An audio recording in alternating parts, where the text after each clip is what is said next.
This is meant to be a proposal for a video documentary on the Justin Volpe Abner Louima case that rocked New York City for 2 years, from 1997 till 1999. It will be our purpose in this film simply to establish that fact. Normal science understands public brutality, and popular awareness does not. So here is the scenario for A Window on the Soul, Officer Justin Volpe and the Heart of Darkness. Invested all of our training, all of our life into getting that authority in order to prove our manhood, you know. And we go into what we call then an expectation of authority. We have that expectation of being the boss over this woman. And if you're not going to play the game of being subordinate, then we're nobody. And that's what this gesture means. We're nobody. Because it's a long time ago since we gave ourselves up, or any sense of ourselves.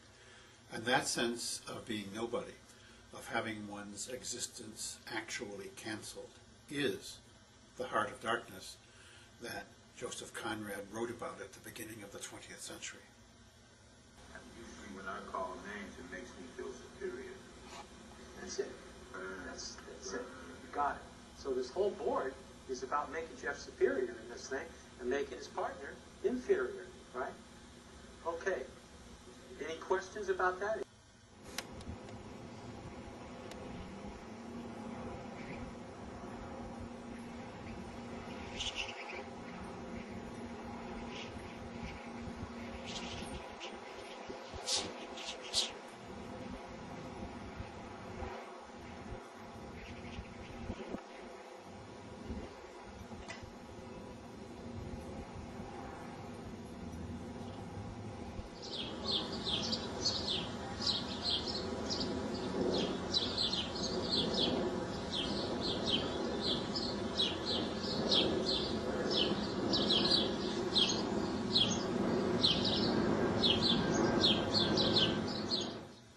Between 3 o'clock and 4 o'clock in the morning on Saturday, August 9th, 1997, a disturbance broke out at the Club Rendezvous on Flatbush Avenue in central Brooklyn, New York.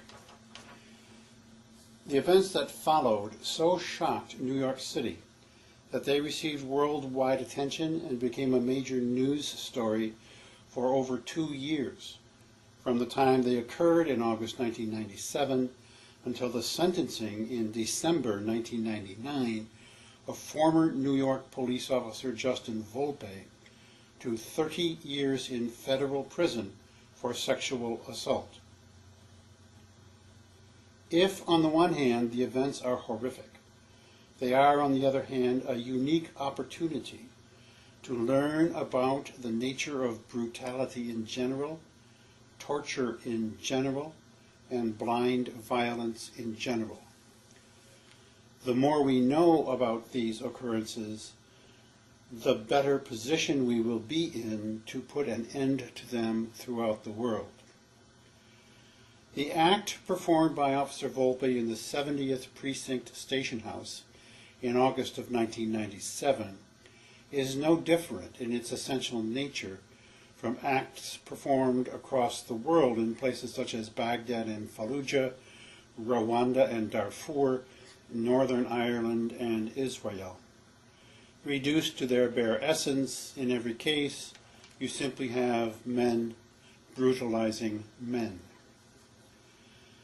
Science is not ignorant of these matters. In fact, science speaks with one clear voice about certain aspects of the case that generally elude popular opinion. But science is not given a full hearing when events of brutality are either too vast or too far away for us to pay close attention. But in the Volpe Louima case, we have an event of a manageable size. It has one victim and one perpetrator. It took place in a normal American community and was performed by a person who attended our best schools up through the university level and was screened and trained by the largest police department in the country. And so we will in this presentation look at the Louima Volpe case from two perspectives. One is the perspective of popular opinion, and the other is the perspective of the best science that our culture offers. The 25-year-old is charged with sexual abuse and assault and the brutal beating of Haitian immigrant Abner Louima. Volpe, who turned himself in late Wednesday, lives on the South Shore of Staten Island with his family. His father, Robert, is a retired New York City police detective who worked on high-profile stolen art cases. Volpe has been on the force since 1993. Marshall Traeger is representing the young officer. It was Volpe who stuffed the plunger up his rectum and then inserted it inside his mouth, breaking his front teeth. The charges against Louima have since been dropped, and now Volpe is out on $100,000 bail, pending another court appearance August 27th. The allegations are so serious, Mayor Giuliani came to visit Louima at the hospital to deal with that. I was there for a different purpose. I was there to offer him support, both personally and as the mayor of New York City, and to let him know that the city of New York and the police department will do everything that it can to find the person's responsible for it, and for him not to feel that if police officers are involved, as is alleged, that there's going to be any less intensity. You know, after we've completed the initial part of this investigation, we will take a look and see if there were any management failures. If there were any management failures here, then we'll deal with them. But first we have to investigate the facts and find out exactly what happened. His lawyers claim his internal organs were damaged when police jammed a plunger inside him. This particular case and the allegations here are the worst and the most severe allegations of police misconduct that I can remember in over a decade. Louima. Had Abner been funny, my nose is here, my brain is here, my eyes is here. I could smell something before I could see it or figure it out. I smell a cover-up. Young man, he is suffering. His family is suffering. But I said to him, you may save some other child. You may save some other child, because I hope that the people of our city will demand of our police department that they behave in appropriate fashion. He has one civilian complaint against him, and now if he's found guilty of sexual abuse and assault, he could face up to 25 years in prison. Reporting from Brooklyn Criminal Court, Adele Samarco, New York 1. Organization stood in front of Brooklyn Hospital and demanded change in the New York Police Department. This and alleged police torture victim Abner Louima recovers from surgery inside. Even though arrests have been made, this group wants more. We are outraged that the charges are an assault charge and a sexual misconduct charge, and yet there is not an attempted murder charge. 4 accused cops arrived separately at State Supreme Court in Brooklyn. Inside, Justin Volpe and Charles Schwartz pleaded not guilty to a new indictment that lists all 4 cops as co-defendants. Lawyers for the officers were granted an extension of the deadline for filing for a change of venue, since it's still not clear whether the federal government will step in and prosecute the case. As long as there's a fair investigation, if the federal government comes in, we welcome the federal government coming in. During Monday's proceeding, the lawyer for Charles Schwartz blasted the district attorney's office for not handing over information. Schwartz is accused of holding Abner Louima in the bathroom of the 70th Precinct Station House, while Volpe allegedly sodomized Louima with a stick. But Schwartz's lawyer says there is at least 1, possibly 2 witnesses who dispute that. There is another witness who has information which I believe shows that Charles Schwartz was never in the bathroom. I'm entitled to that information now. I haven't been provided with it. Besides the court appearance, Monday was the day the officers were to return to work on modified duty. Under a civil service law, police officers cannot be suspended without pay for more than 30 days. But Police Commissioner Howard Safer says the officers will get paid, but will not return to work.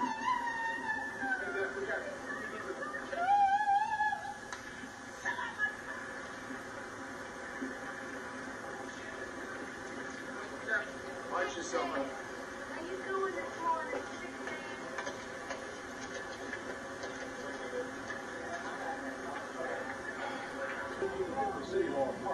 No justice!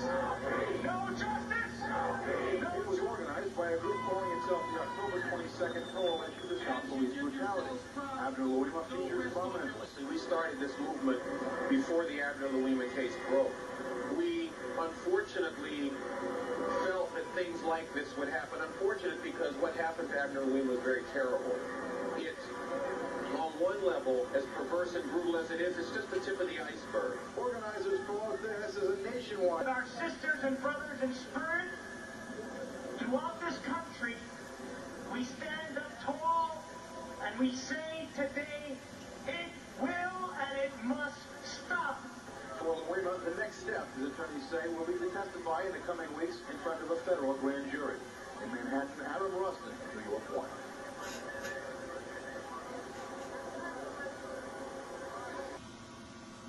This has been a quick overview of the popular perception of the Officer Justin Volpe Abner Luima case.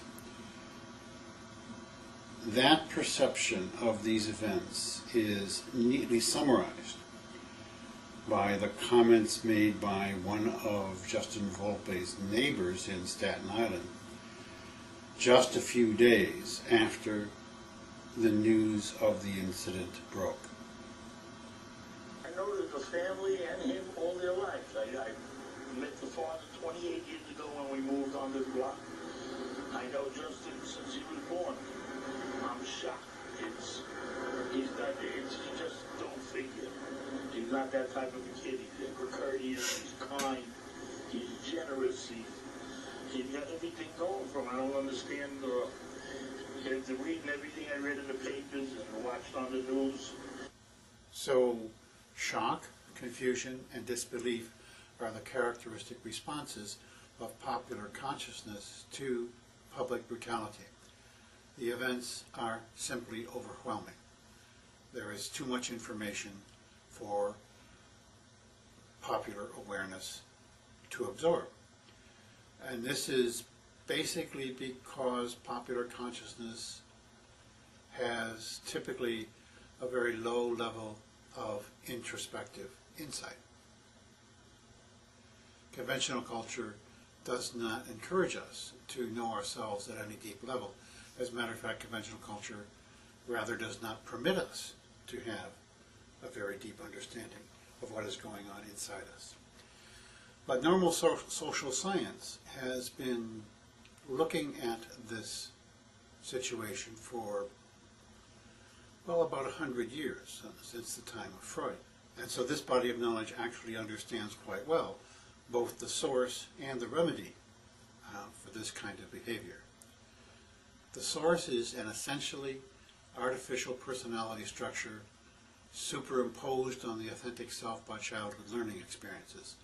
The remedy is introspective insight, getting it that certain false definitions of reality were imposed on you when you were little, and that you do not have to accept them now that you are big. The following footage is made up of pieces of coverage of Hamish Sinclair's program that I have gleaned from various sources.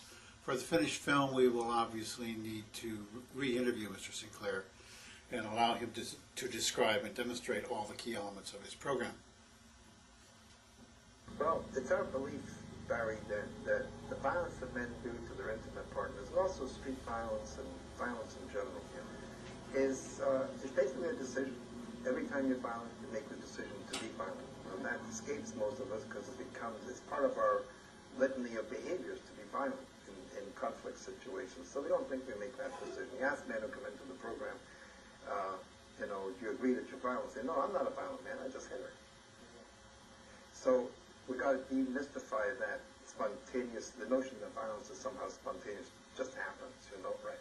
So that's what we do. We deconstruct the incident of violence, the actual violence itself. We break it down into 6 moments so men can really understand what's going on when they're violent and begin to take responsibility for it. And say, yeah, this is something that I did, and if it's something that I did, it's something I learned, then I can stop it. And that's the good thing about it. Violence, the best thing about violence is that we learned it as kids growing up. But in the first moment, we got this wonderful signal. What are you doing? And you're in this moment of fatal peril, what we call fatal peril, deathly danger, And that is the moment that precedes every act of violence that we do. It's noticing this moment of fatal peril, which we're not trained to notice. You go, what am I going to do? And you run right by it finally. So that's a key moment, the first moment of the violent incident. Once we teach guys to recognize that, moment of fear, it's like you've seen a ghost. You know, right? And then give yourself relief. Well, if you're giving yourself relief, you're not going to go forward and hit. Okay? So it's a somatic instruction. It's a cognitive instruction. Usually we're trained, bang. Instead of that, we give ourselves relief. So that's a part of the basic teaching right there. In 1999, about a couple months after my mother died, I just got out of prison again. Where did we get the first choice to violate, Jeff? When she wouldn't give me the dope. When she wouldn't give you the dope. Okay. When she wouldn't give it to me, I felt she was kind of controlling me. There it is. Yeah. Okay. So I There went it is. in the shop. All right. Next question. John? What is the basic tenet of the male role belief system? The two roles. Superior and inferior. Superior and inferior. Okay.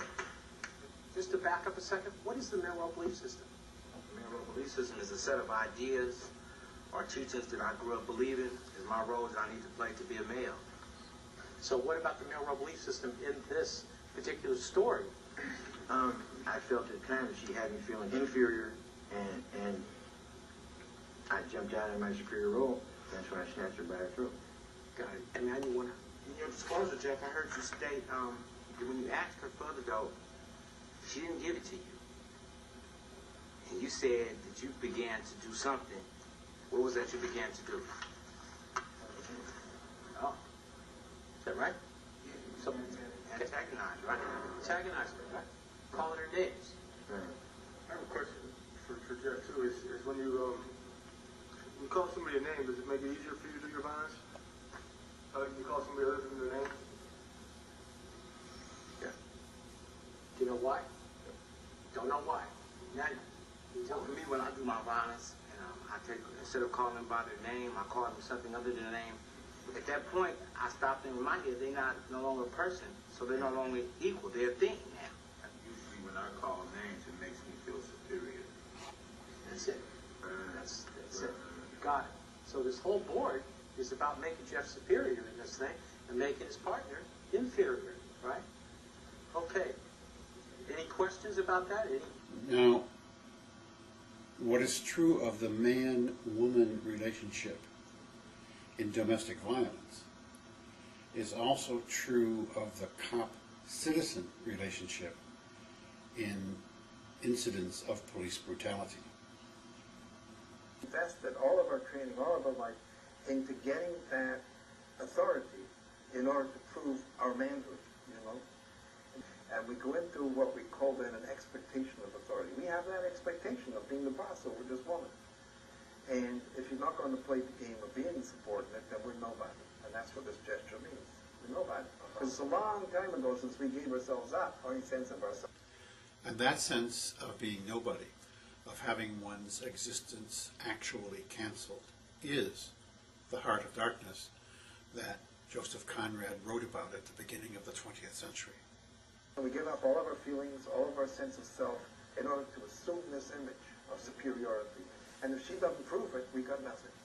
Because she's the living proof. Her subordination is a living proof of our superiority. So you move right into what we call a term called the Hitman. And the Hitman is a persona, it's a social image of authority that we all carry with us, and all kinds of names. You know, there's the aggressive, what's a good Hitman name? Manipulative, insecure, ruler. Yeah, the rectifying enforcer. There you go. The rectifying enforcer, the judge, you know, all these kinds of names, all kinds of good Hitman names. And once you're in that image, you know, you got another problem because you're not that person. You look at yourself in the mirror and you're not any rectifying enforcer. You're just a guy who woke up. Besides deconstructing the personal processes of violence, the San Francisco program also addresses the social factors.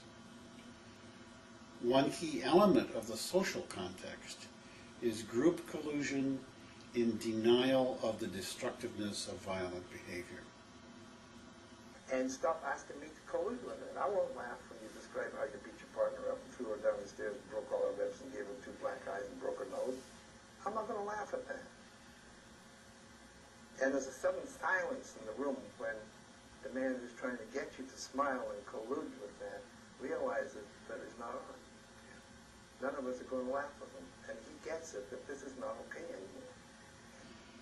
This apparently happened to Officer Volpe at a very specific point in the events of August 9th, 1997.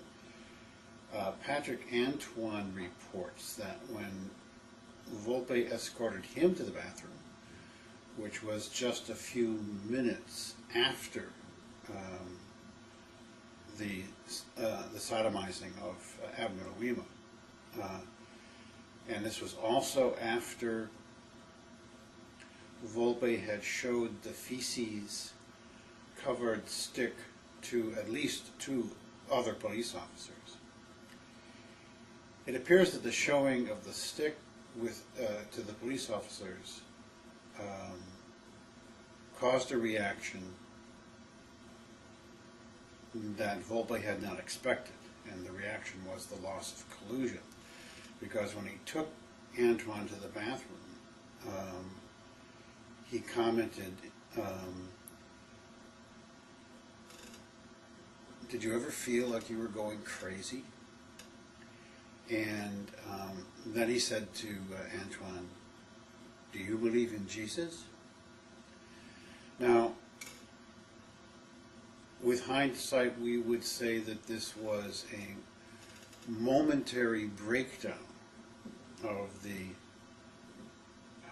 social persona of the hitman that Volpe was caught up in when he perpetrated the actions on Louima.